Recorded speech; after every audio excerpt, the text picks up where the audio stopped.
And we're live. Good evening, good evening, good evening. How the devil art thou, everyone? Welcome to another episode of Is It Just Us? Is it? Not tonight.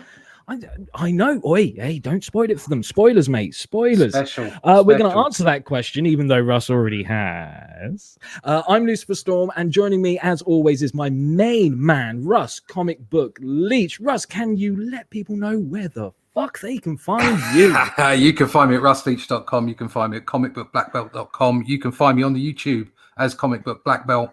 More importantly, you can find me at my books website, which is onlydeathcansavus.com, where you can go over to the Indiegogo campaign. I've got a pre-campaign page there. Sign up early now. You've only got until Tuesday during the day when I launch the campaign to sign up early. Get yourself a nice sticker to go along with any other campaign you might back in the future. You can find me on the Twitter, on the Fleecebook, on the Parlay, and obviously over at Instagram, where everybody is. Fantastic. And you can find me outside of the pub shouting at parked cars. But just in case I'm not doing that, you can check me out over at luciferstorm.com, which means I believe it is time for the musical interlude. Go for it. For the music, a very important one today, I feel. Rest in peace, Chadwick Boseman. Thank you so much for bringing T'Challa to life on the big screen. What a guy. What a guy. What a guy. What a bit of news to fucking. How sad. How sad is that? Morning, I mean, anybody to go, but at 43, you know, I've lost loved ones to cancer, and it's never an easy thing. But for such a talented man, and from all accounts, a thoroughly nice bloke as well, and with a young family, to go at 43, that's criminal. It sucks, man. It sucks. But the show must go on. Must. And this evening, as Russ mentioned, it's not just us. No. It's not including Jeremy either, although I'm sure Jeremy will say hello a little bit later. He'll come out to play. That bastard sock. I will fucking kill him one day. Anyway, tonight we have a guest with us. He is the host of a YouTube channel called Sweetcast. He is also the man responsible for the books Downcast and his new book, F.A.T.L. Can everyone please welcome Clint Stoker? Good evening, Clint. How the devil art thou? I'm doing really great. It's good to connect with you guys. I appreciate it's so crazy streaming with people all over the world.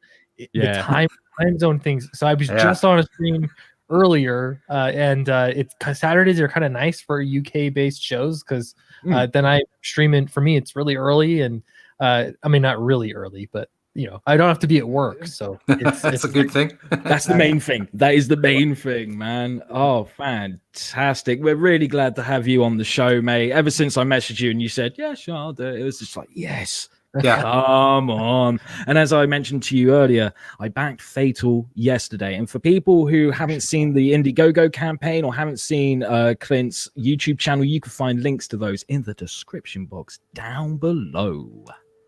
We'll be we'll take a quick look at the campaign as well later on in the show.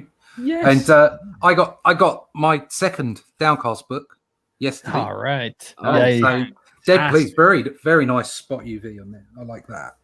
That's very nice. Thank you. And I back F.A.T.L. as well. But Snowgan's art is just stunning, and I just couldn't resist it. It was something else. I say this. He is my favorite artist working in comics, period. Inside mainstream, outside mainstream, it doesn't matter. So I'm very, very fortunate to be working with him. But every time he'll show me a new page, he'll turn it in. I'm like, what? You're great. Like, how do you do this? It's amazing. Brilliant. No, it's superb art. It's there's so much energy and flow to it. As soon as I saw, because obviously I'm on your email list anyway, so I saw this sneaking up, and I thought, yeah, this is a definite. Before we get into questions, it's funny that you say that, and the term mainstream or not mainstream seems to be blurring as we speak.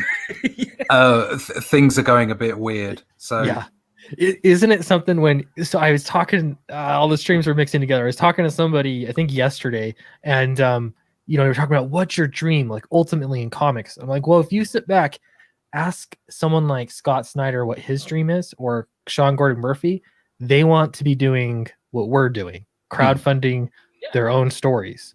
And so to me, that's very telling. I don't, this is exactly what I want to be doing. I don't want to be working in Marvel and DC, and apparently they don't either. So. Or at least some people don't want them to, by the looks of things. Yeah, absolutely, man. So Russ mentioned questions. We're not that professional to have any prepared. Sometimes we do, but this is not one of those evenings. So one question I do tend to ask every guest that we have on here is, where does your comic book journey begin? Not just as a reader, but as a creator as well. Yeah. So I started writing novels, actually, and that was a good process for me to learn how to write and learn the craft. And it was cheap too. You can write as many pages as you want. You don't have to pay anybody. Yeah. So that's actually good. That's probably where it started. I published, self-published a couple of novels. The first one was in 2011. It was when that one came out. I just did on Amazon. Sold surprisingly well. Things have changed so on Amazon, and it's much more difficult to get sales there, I think, as a new independent author. But then for me, it was Image Comics, and I would create little submissions. I'd find artists on DeviantArt, which feels like it's sort of becoming an extinct way to find artists now. Yeah. But I found artists there. We'd put together little 8-page pitches. I put together a pitch and 8 pages of story, send that into Image Comics, and never hear anything. In hindsight, of course, they're not actually looking for new talent. It's, they're just going to publish the same big people that they know can make them a buck, which I get. So for me, where things really started to pick up and I could see some progress was 2 years ago, almost exactly. I started my YouTube channel, and it was, to me, the intersection of politics and comics. And there happens to be a pretty big audience out there that's interested in that kind of stuff. So started there, and then I thought, well, maybe I can do this crowdfunding thing.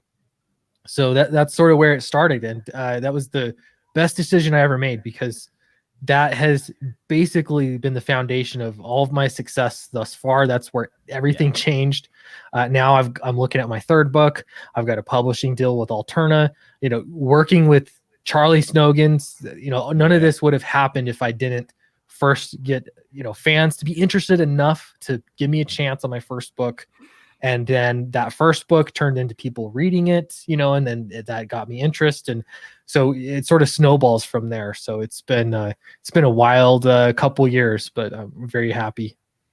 Yeah, it certainly seems to be worth it for you, man. Like, following your campaigns, it's just like, I don't see any of them going badly at the moment. I think you're on a real good trajectory at the moment. Do you think you'll ever return to writing novels? Because I've written novels in the past as well. It was the other way around for me. I started off as writing for comics, and then I started writing novels because I was having problems teaming up with artists. But along the way, I was like, fuck it, I'm just going to start drawing them myself. So do you think there's a chance that you'll write another novel, or do you think that's something that you've left in the past for good now? I'm open to doing it. It's a very different process of writing, and it's much more labor intensive. And so the hard part I would have is maintaining a YouTube channel and writing a novel at the same time. It can be done, I'm sure, but I would have to be, I'd have to be very disciplined with my writing hours per day. So I'm open to it. I've got a couple ideas that just wouldn't really lend themselves to comics. They would work better in novel format. But right now, comics are what I'm most excited about. And so if I do go back and write long form fiction, it's not going to be for a while. No. And would you, regardless of whether it's novels or comics, would you consider yourself a pantser, a plotter, or an in-betweener? Yeah, I'm a plotter, I would say, but I'm a good man. I'm plot-driven writer for the most part. When it comes to F.A.T.L, the fun part about it is it's been very different. I keep telling people it's Marvel method, Charlie would turn in some pages. He'll like, I've got a great idea for an action sequence. Just let me do this. And he'll do this great action sequence. And so I'm going back and making sure that the dialogue fits with it. And that, cool. So we do have a plot that we've worked out together, but it's very much, it's so driven by Charlie's great art. And I know where his strengths are. And so I don't want to sort of force him into a corner there artistically.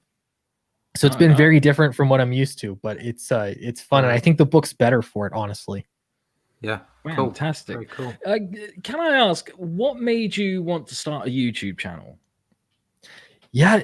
So there was a series of events that happened in short succession. So first, I'd been thinking on and off for a couple years that I think it'd be fun to have a YouTube channel just because I have opinions, I want to express some opinions, but it was always like a question of, well, what do I talk about? So this was, a couple years ago, 2018 in the fall, and I decided I would start a YouTube channel, and I started talking about just news events, and it was things like Alex Jones getting kicked off, Apple, platforms, and the Brett Kavanaugh stuff that was, big at the time, and then I heard about, your boy Zach Richard C. Meyer, and I heard about Mark Wade, and I was just genuinely furious over all of that. The law, I heard the lawsuit was going on.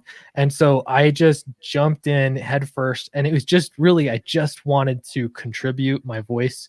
I've seen, I don't know, just some crazy things where people use politics to sort of bully other people around, and so that to me just got up under my skin, and started making videos, and I've just been driven to do it. So I was making daily videos every single day for about 18 months. Lately, I'm not like great at doing every single day, but it was just crazy. I was just fixated, almost obsessed with just adding to my voice to the conversation. And so that was part of it. But then, quickly after, I saw that I was getting views and that it was resonating with people. It was probably 2 months in, around November 2018, that I was like, you know what, we'll do this crowdfunding thing for comics. Instead of sending in those submission to image or, trying to get into anthologies, we'll just do crowdfunding. We'll see how that works. And it was a good decision, I think. Yeah, definitely.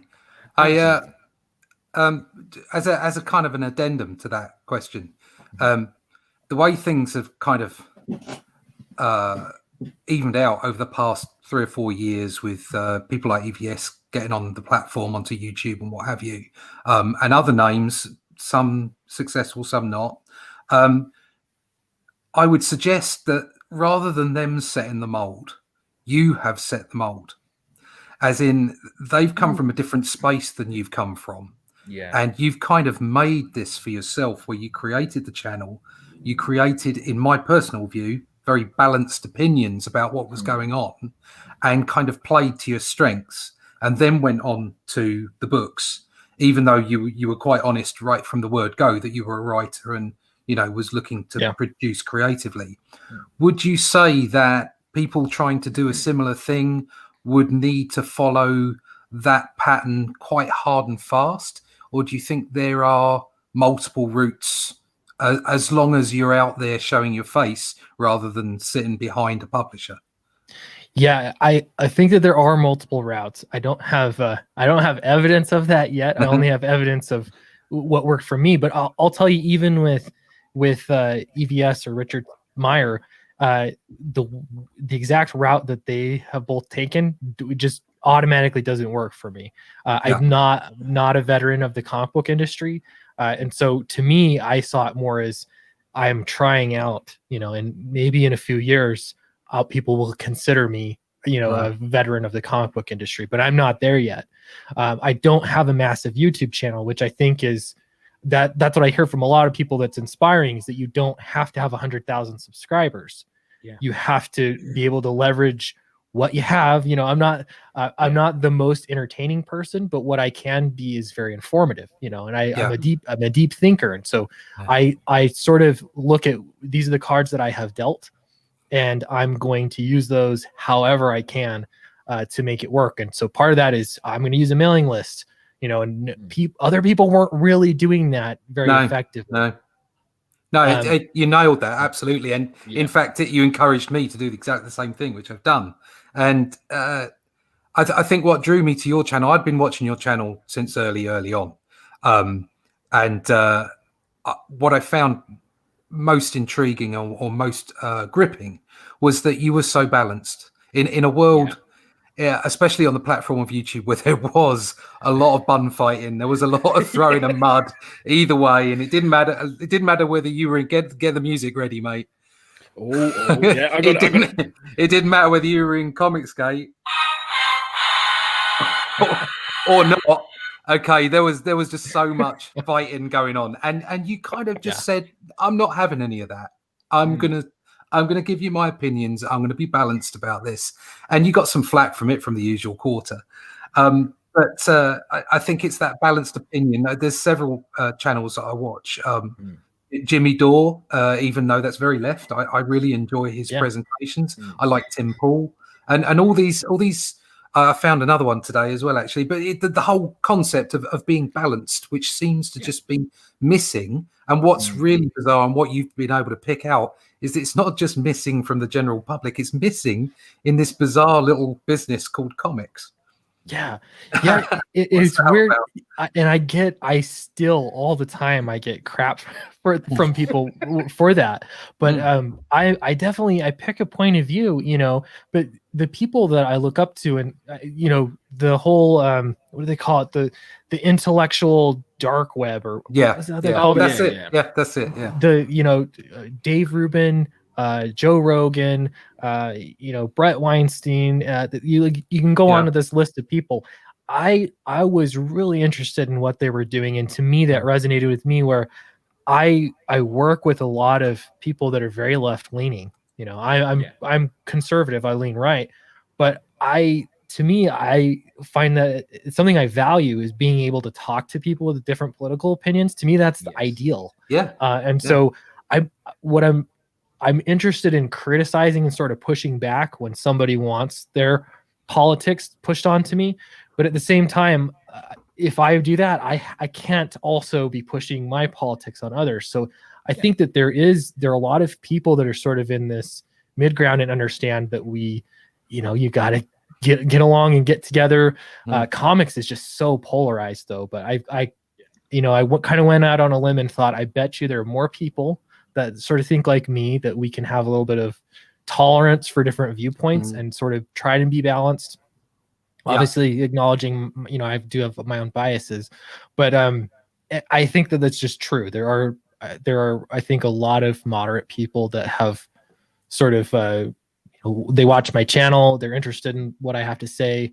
And so I think there's definitely there are a lot more people out there. They're just not super loud, they're kind of quiet. Well, we were, I think both of us were quite quiet for a long time. I was certainly sitting back and watching. For a while there, I was in the mainstream as well, producing comic pages, and it did dawn on me that this is where it was going. That's why I drove myself towards a crowdfunded book myself. In the meantime, I'd been working on storyboarding and an illustration for other people, but you could see it happening in the background, and there was no way that you could you don't want to wade into the fight, but at the same time, you want to give this kind of balanced opinion and say, well, back the truck up. We don't need to be this nasty to each other. But it does seem to be that there are a percentage of people, especially on Twitter, that just want to hate on each other. I have get the music ready again, mate. Oh, hello. Here we go. I have no doubt in my mind that we have already been branded Comicsgate.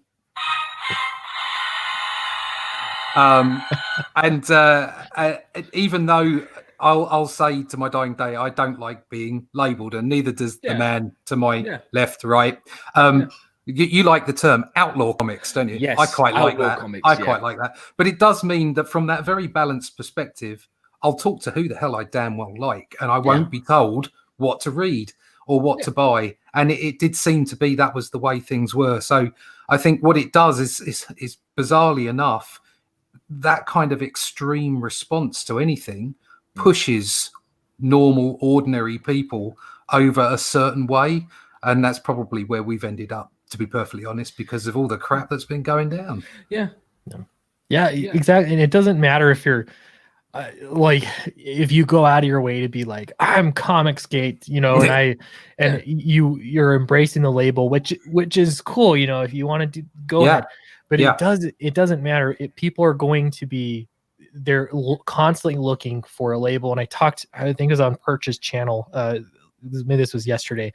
And, you know, he was saying, if you pick Kickstarter, you're going to get labeled a certain way. If you pick Indiegogo, you're going to get labeled a certain way. Yeah. So your only other option is not to crowdfund in that case. So to me, it's like, you do your best. You do what you're going to do, you know? And, again, I think more people that are willing to talk, without, I'd never ask people what their affiliations are, what their labels are, you know, but if we want to talk and have a conversation, that, you know, I'm all for it. That's what I'd much rather do. I really enjoy Perch's channel. I always have, from before he got, you know, because he's had exponential growth as well. And Thinking Critical, I've always enjoyed that channel, simply because it's just, you know, balanced analysis. If they've got a good word to say about the mainstream comics book industry, they'll say it. If they like a book, they'll say it. But they're not afraid to say it's crap and why it's crap. So you know, those channels, we need more of that, and I think you're pretty much the point of entry, as it were, because you know, you're prepared to lay it out like that. That's really good. You got another question there, Lucifer? Have I? Oh yeah, I probably have. Sorry. I got in my own little zone now. I was listening to your velvety. I was sending you off to sleep. Like, no, you know, I'm with both of you. I mean, I just do not think labels are a good thing. I think labels should stick with clothes. Oh, really? Oh, no. Oh, no. Oh, no. Good evening, everybody. I'm really sorry about this, Clint. I tried to keep him at bay, and he just doesn't. You try and you fail. Who's this guy? Who's this guy? Why do you put people in the camera? Why do you put people in the camera? You're sick! Apparently I'm sick, but you should fucking see him when he's out on his adventures. I'm not sick. I'm okay. I'm okay. So, I had a bit of a come down, but I'm all right now. Who's this guy? Who are you? Who are you? What are you doing here? That's a nice new tash you've got there, mate. Right, I like thank that. you. Right, thank you. Thank you very much. Who's this? Does this guy know I've killed someone before? Stop it. We're not going talk about it.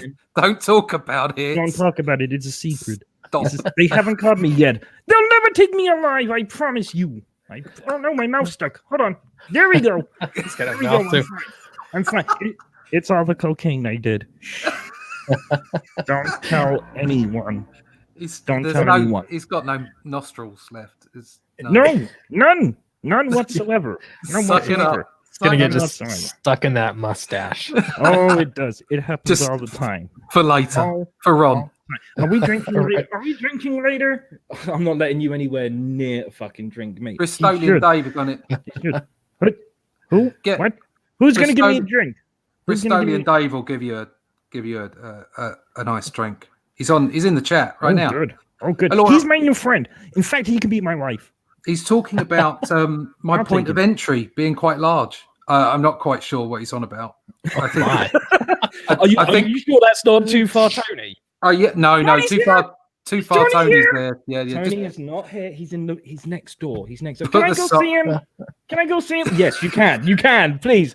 I'm so sorry about that. You can. In fact, to be fair, I think that's the politest he's been in the past 2 weeks. Probably it's just because of you, Clint. To be honest, because normally the guy's a complete cunt. I appreciate that. Yeah, absolutely. He must like you. Oh, okay. So anyway, let's try and make things serious again. Jeremy always fucking ruins it. So with Alterna, because Downcast is coming out through Alterna, I assume that at some point F.A.T.L will probably come out through Alterna. How did you manage to get on Alterna? Did they approach you? Did you approach them? Elaborate. Yeah, so I sent it in a submission, just like I would normally do, like I've done just dozens and dozens of times before. So yeah, I talked to Peter a little bit. I remember I had a stream, I had him on, and I asked him about submissions and what he was looking for in submissions, and he told me that, and I was like, okay, cool. So how do I submit? And he's like, through the website, like, you go on, like everyone else. Yeah. No special treatment for anyone else. Right?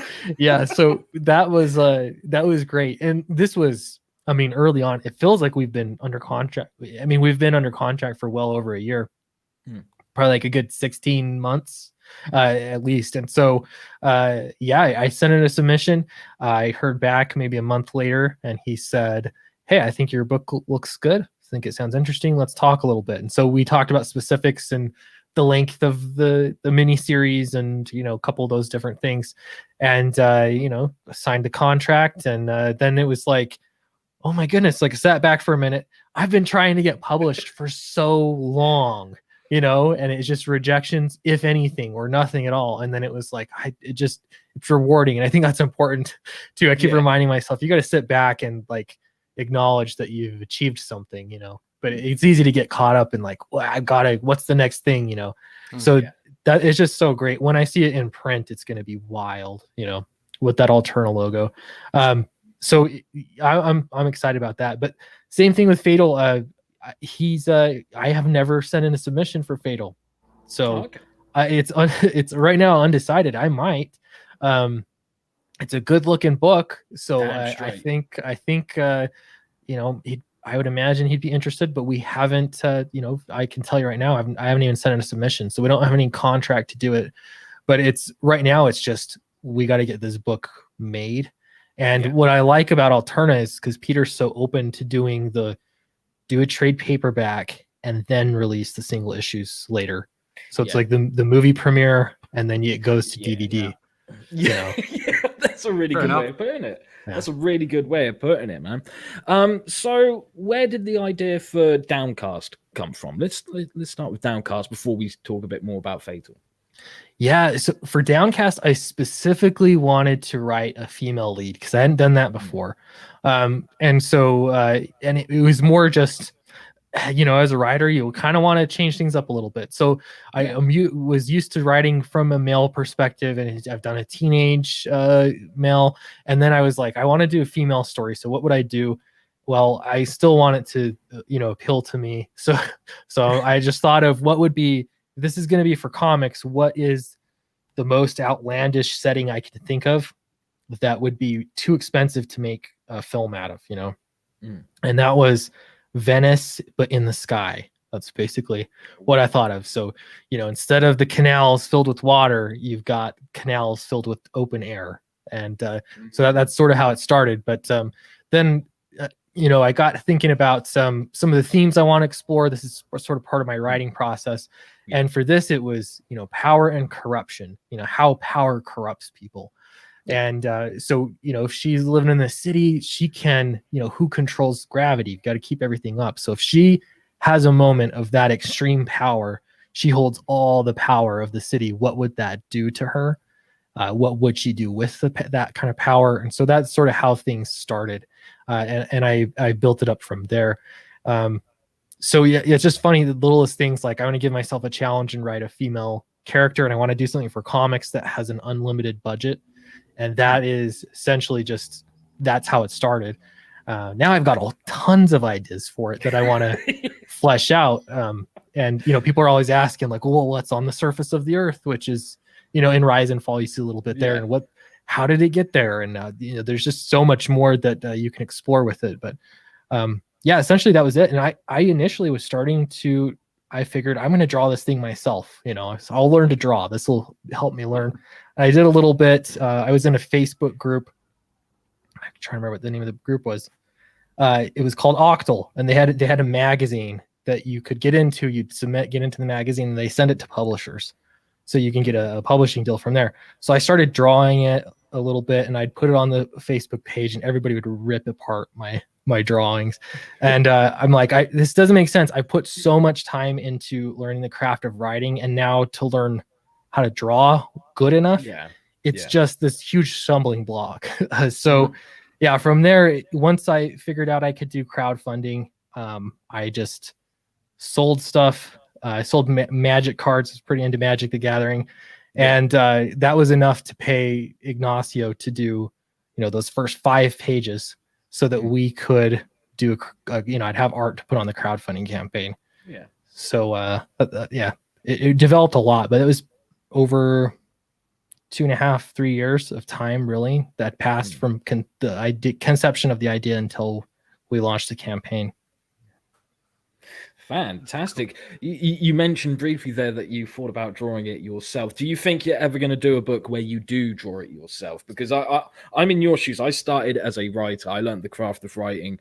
And then I was like, okay, shit, maybe I'm going to have to draw this myself. So I went down that road as well. And I hadn't drawn for years at that point. And I can tell you from personal experience, being the writer and the artist is really fucking difficult. And it makes things take twice as long as well. But with that out of the way, do you think that there'll ever come a point where you're like, this is just a 4-page story, maybe I'll illustrate that? Or do you think you'll ever do like a full issue that's illustrated as well as written by yourself? I want to really badly. I think it would be fun. The problem I come into is always time. So I think what I'm going to do, this kind of an announcement, I guess. I'll do this at some point, but potentially in one of my books, I like the idea of having an 88-page format. And if you've got Downcast, Rise and Fall, that's a 88-pager.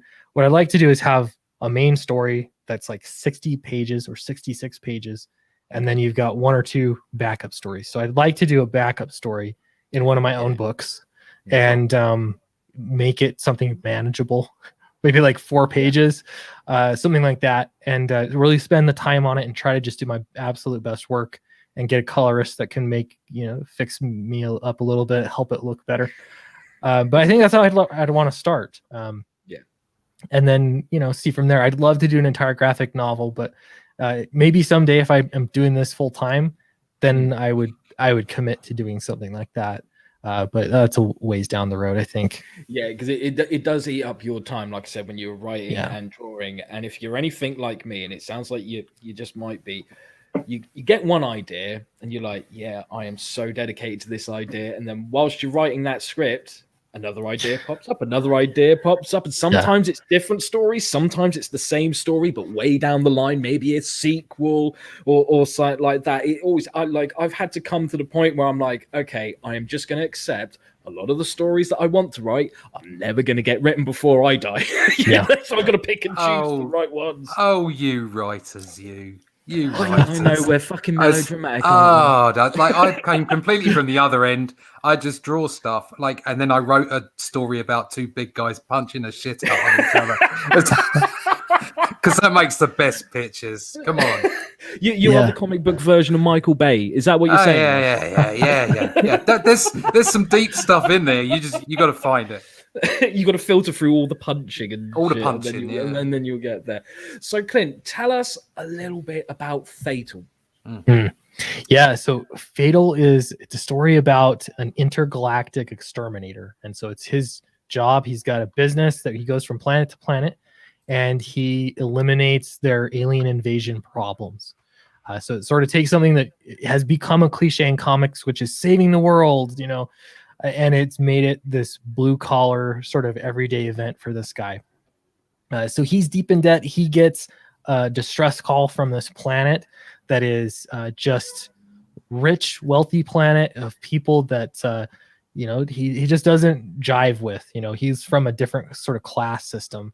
But the thing is, he gets there and he soon realizes that there's something wrong. Like everybody's very willing and accepting of the invasion that's happening around them, almost like a Stepford Wives kind of situation. Something just seems off about people, and so from there he's got to recruit some locals, and he uncovers that this invasion is much worse than he had thought.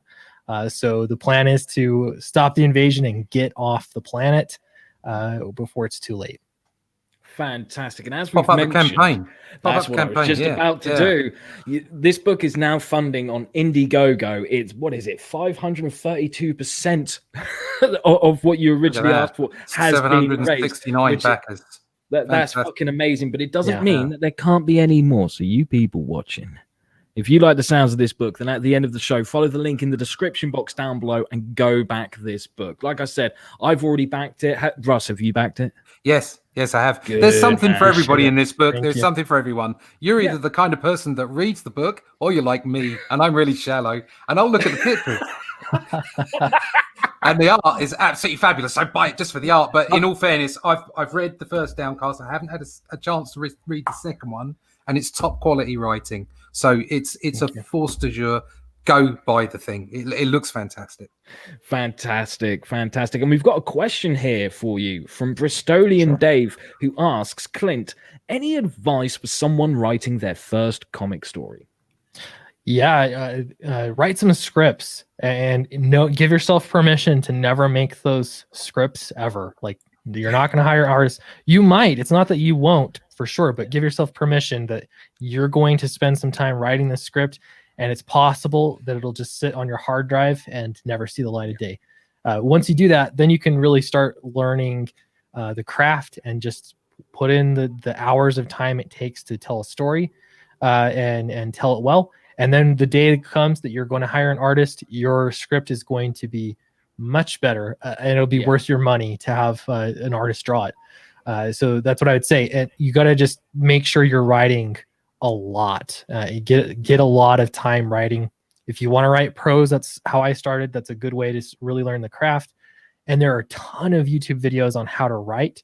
Not so many on how to write comics, though, surprisingly. That's where my channel comes in. I take care of that. Don't you worry, good sir. Awesome. Yeah. And for Dave specifically, you might want to get a working right hand first as well. That might help. So, Clint, as you mentioned, there aren't many videos out there for how to write comics. I'm doing my best. I'm doing what I can. I'm only one person. Do you think that you'll ever start doing some videos on your channel, tutorials of how to write comics, so that I've got a bit of competition? Yeah. So I've done maybe 3 or 4 videos on how to write comics.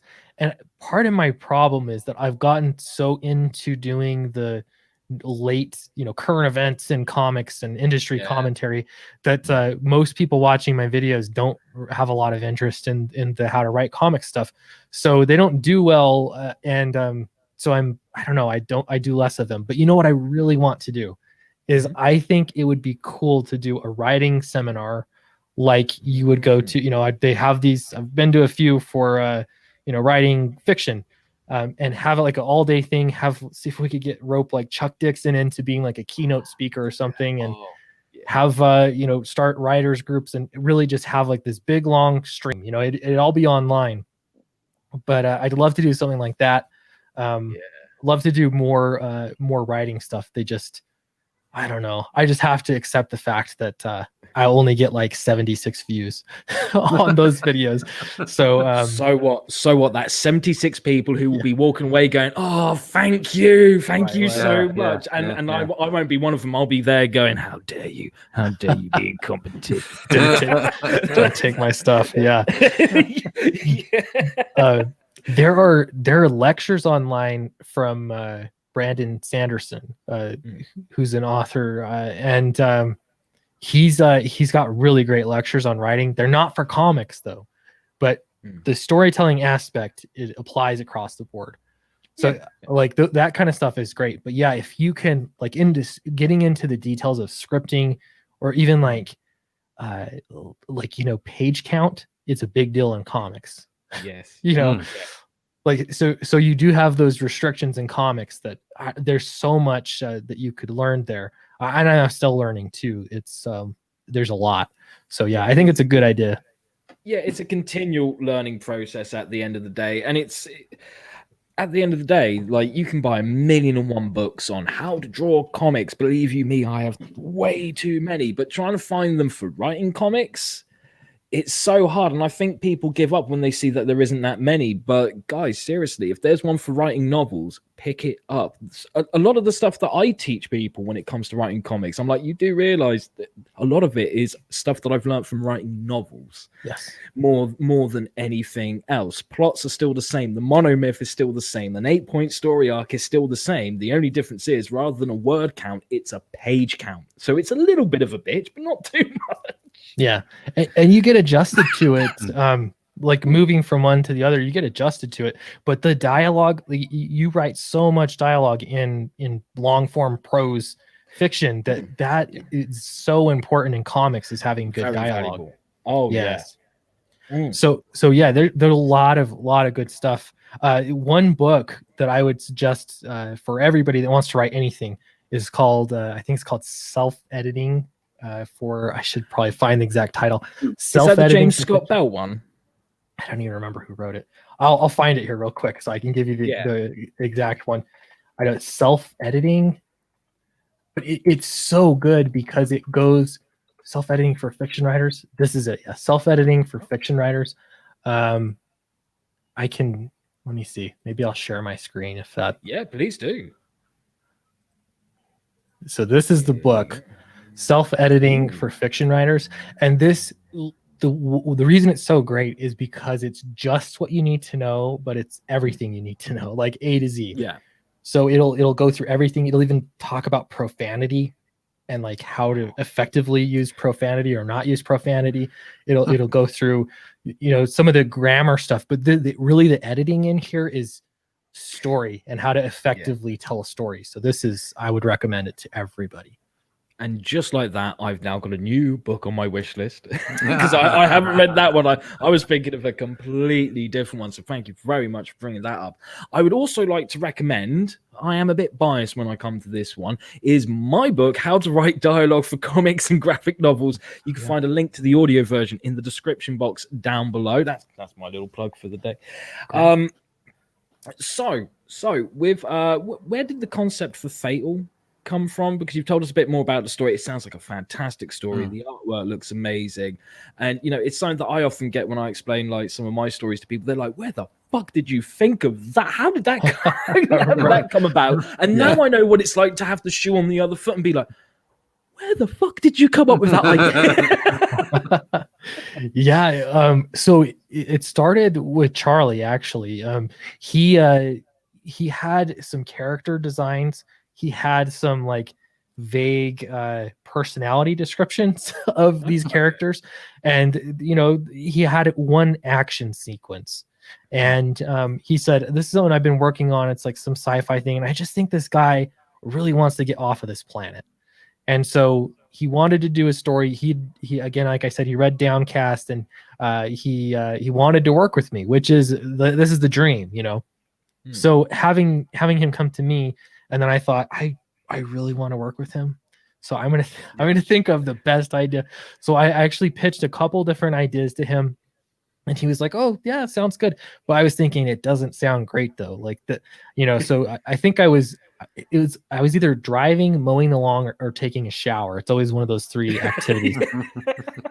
and then I thought, an alien exterminator is so much more interesting. There's so much more we could do with that. And so I sort of started developing that idea from that angle.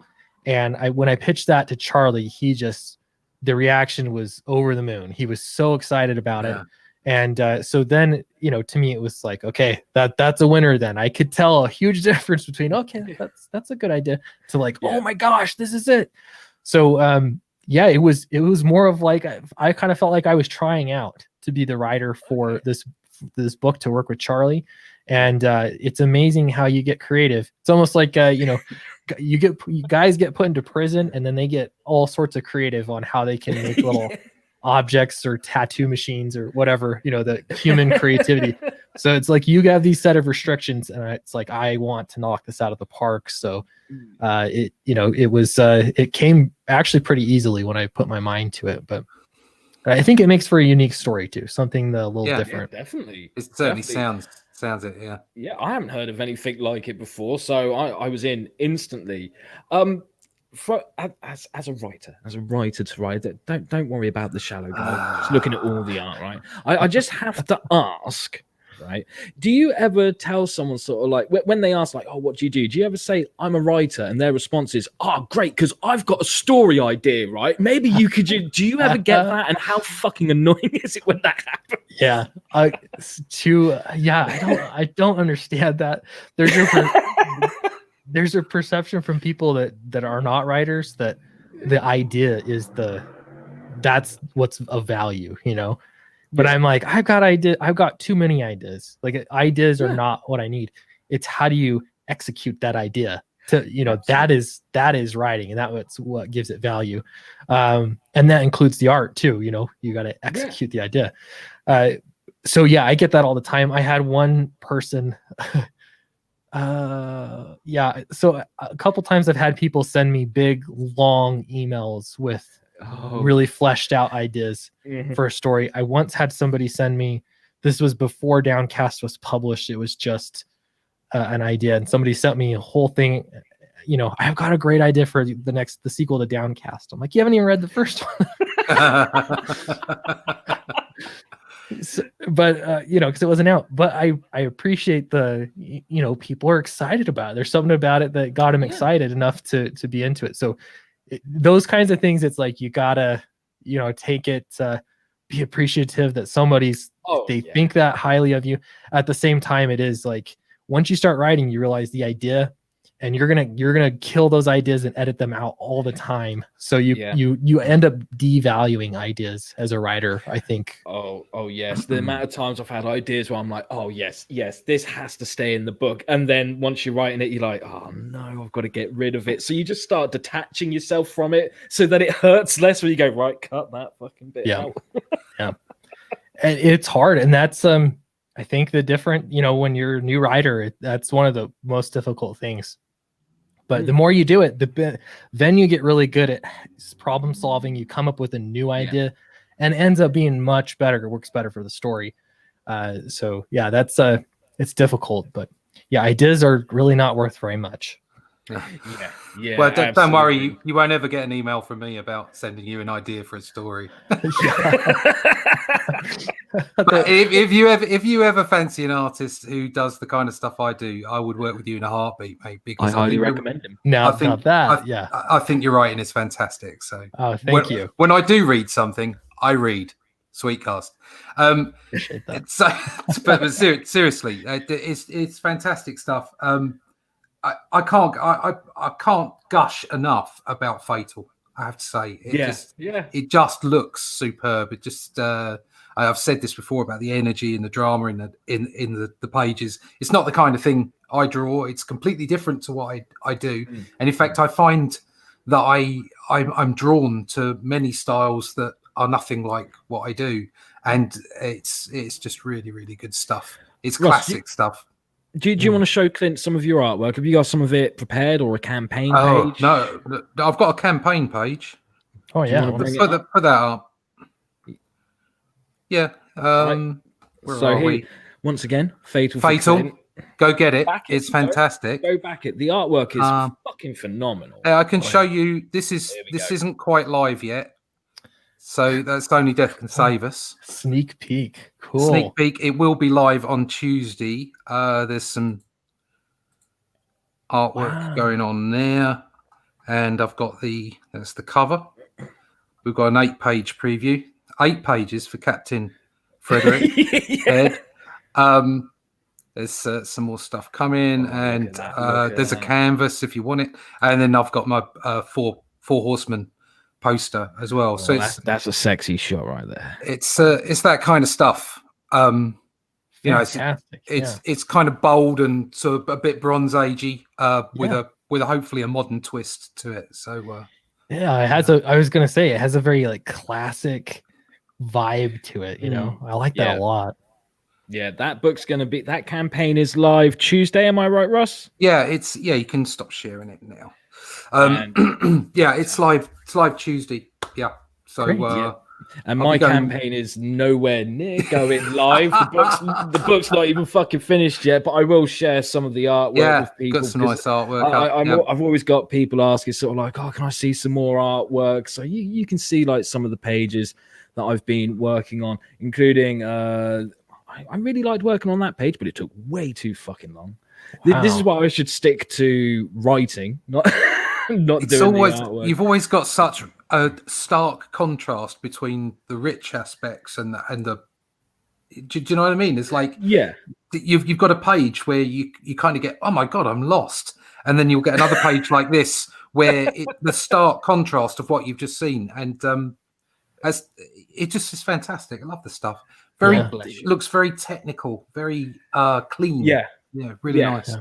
Yeah, it is. And at the end of the day, I keep trying to like fight that kind of Frank Miller noir style, and the more I fight it, the more it fucking wins. So I've just stopped fighting it, and just like, this is gonna be, I'm gonna get so many people going, oh, Sin City, fine, fucking whatever. as long as you read and enjoy the book, that's great, and don't give it to your kids. It's not. No, don't. It's not for kids.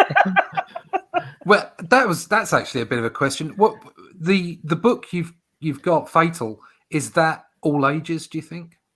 It's there's some violence in it, so I would say it's a teen plus, right? Teen or teen plus. There's no like sex scenes or anything like that. The women are dressed sexy. There's some violence. You saw a little bit of the snakes. The next page after that is a little gory, but it's kind of zombie level kind of stuff, I'd say. Right. So I would rate it probably teen or teen plus. Right. Okay. All right. Fantastic. So we've got Russ with all ages, you've got teen and teen plus, and I've got absolute filth. Yes, filth. I'm very happy with this deal that we've got going on, gentlemen. We're not crossing over. That's fine. No. Don't cross the streams. There's not a good thing. Cats and dogs living together. Massive area. I fucking love that movie. So one thing that I often get asked, and I'm going to ask you, Clint, is I get a lot of people who come to me and they're like, look, I'm writing comics, or I'm starting to write comics, and they're like, but I don't know how to find an artist, or they're having trouble finding an artist. They always ask for my advice, and I'm like, I just draw it myself. What advice would you give to upcoming writers and people who've already been doing writing for a little bit? What advice would you give them to find an artist for their book? So the internet is great. I've had the hardest time finding people locally, and I had one artist who was so great, but it just didn't work out. He is a great artist, but he wasn't into comics. So that was like, I was like, I'm not going to do local again, but I've had some success on DeviantArt. I like to joke about DeviantArt a lot, but there are artists there. And the way that you do it, though, is you go to the forum page and you post that you have a job, paying job, and you save up some money. And if you're starting out and you're legit new to this, I would do something really manageable, do a short story, and just sort of, you got to cut your teeth somewhere. So try that, post a job, tell them how much you're going to pay per page, or ask for page rates, and try to get somebody that sounds like they're not going to scam you. It can be kind of a little frightening sometimes, but I've had some luck there. Once you find one artist that's reputable and they do good work for you, the chances are that they know other artists. And so now I never go to DeviantArt anymore, because now I've built up a network. So the other thing too is, you get on the internet, you can get on Twitter. Be careful on Twitter, but you can network. You can network with people, and I think that's the good thing, is you just meet artists, get to know them. And again, artists usually know other artists. They come in packs, they hang out there. We do, yeah. So that's a good route to go. But yeah, start with something small, and try to test an artist out, and be prepared that's going to cost you some money. If you want an artist that wants to go in on something with you and split the profits, that's probably a terrible idea if it's your first book. When you're on and you've got some books published under your belt, that's going to sound like a much more attractive idea to an artist. But otherwise, you just got to save up some money to be able to pay them. I think that's something else that I really admired about the way that you went about the whole business of what you were doing, is that equity that you were prepared to put in. Yeah. You were honest from the start that and there's two types of equity. There's the actual, paying an art. So if you're a writer, paying an artist to do some pages for you, because they are laborious. And as much as I agree 100% that you can't have one without the other, the writer is no more or less important than the artist.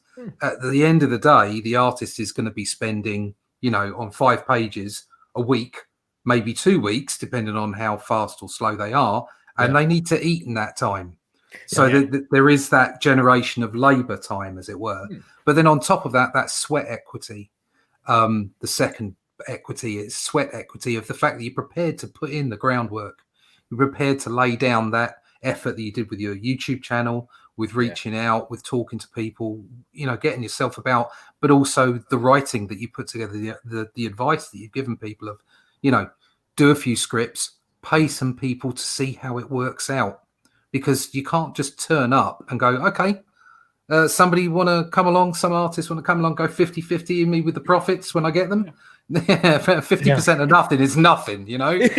It's like, it's that you need to, there needs to be a certain amount of trust. And that trust is either trust that's earned personally by interacting with people, or trust that's derived from what you put down on the table.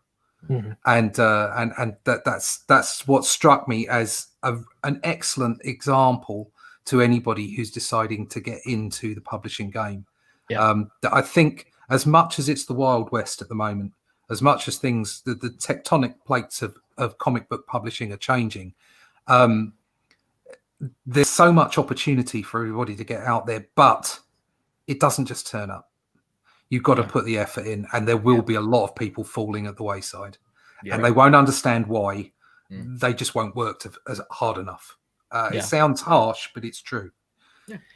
Yeah, very good points. And it comes down to, like, if you're new, and most of these questions are coming from new writers, the rules for new writers are not the same when you have some books published. The difference is you got to get those books published. So I think a healthy way to think about it is it's your internship.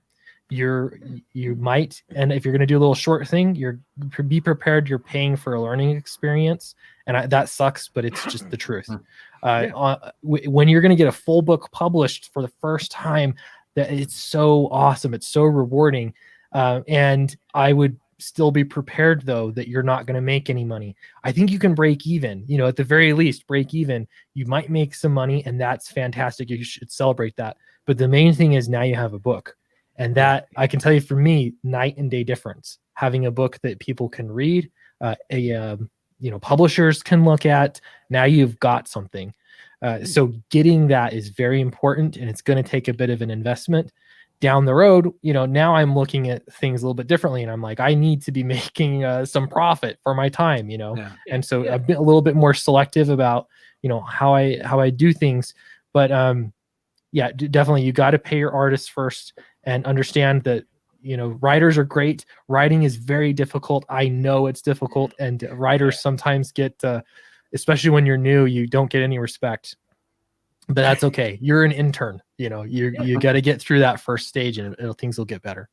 Yeah, fantastic, absolutely fantastic. Drive. So we've now come to the point where we have to ask you a question that we ask all of our guests.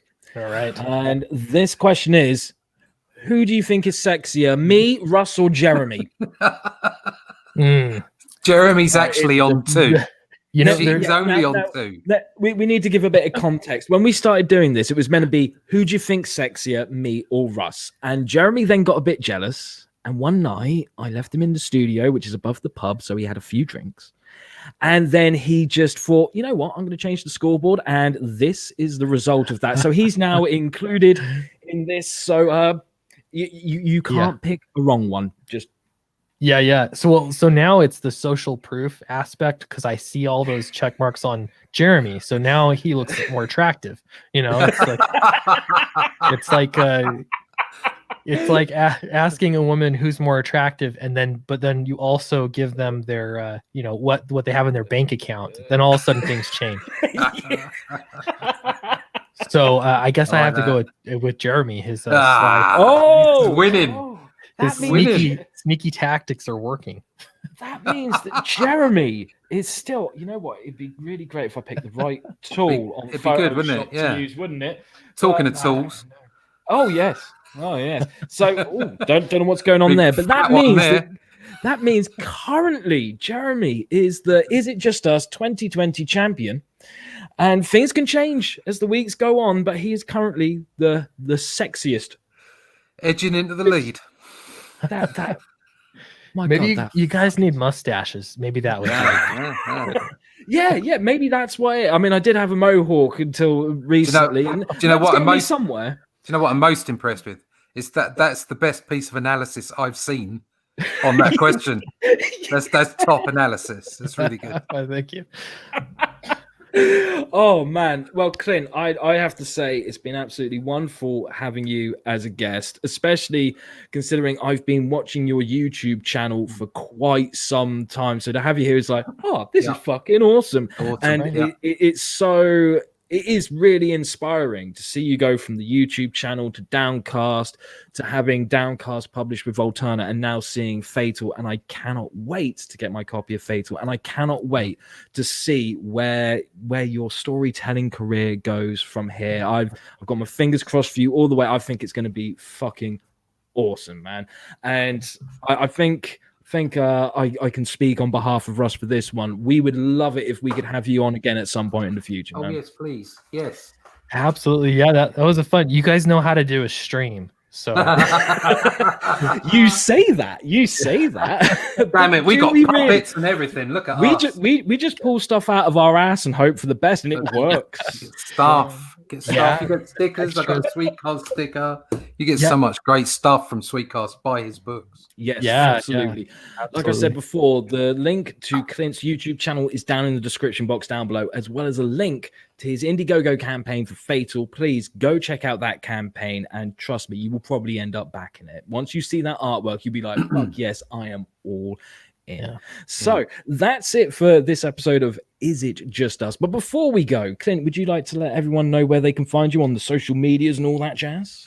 Yeah, so you can check me out. It's Sweetcast on YouTube, or if you want to follow me on Twitter, it's @CastSweet, because some fishing company has apparently a fishing reel called a Sweetcast, so it's been taken. Bastards. So it's @CastSweet on Twitter, and yeah, those are between those two places. You'll be able to get in touch with me. So.